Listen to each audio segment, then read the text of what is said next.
Hi guys, I'm back. We're gonna try Chef RV's Cakes and Pastries. Dumayo pa kami sa Binyan, Laguna. Anyway, this is red velvet, chocolate Oreo. We have the carrot walnut, chocolate dolce de leche.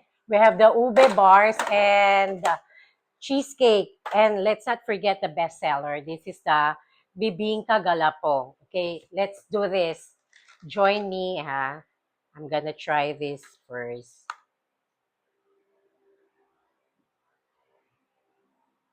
Mmm! Winner, ang sarap niya. Lasang-lasa yung Oreo. Tsaka hindi siya masyado matamis. Sarap. Itong red velvet. Nabubulol ako. Try natin. Hindi tayo pwede masyado matamis.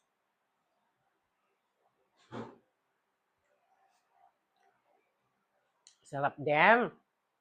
Panalo. Kaya pala talagang dinadayo yung Chef Arby's pastries and cakes na place. Layo-layo ang haba ng pila kanina.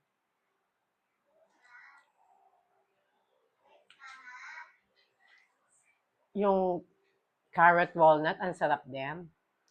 Alam mo, one thing na maganda sa kanya, hindi siya matamis.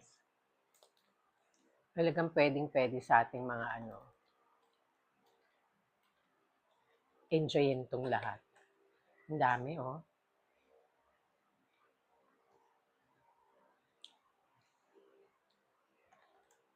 Ang sarap din ng chocolate dolce de leche. Siyempre, ito yung bestseller nila. Talagang, alam nyo bang, ang dami-daming mga customers na ito ang bit-bit.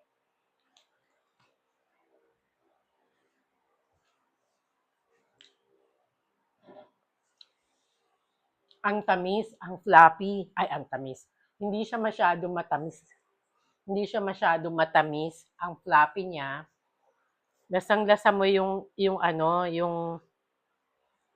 cheese niya on top. Imagine, kanina pa namin binili to pero hindi siya tumigas. Malambot pa rin siya. Ano ka meron dito? Masarap, panalo. Alam mo, sulit yung biyahe namin sa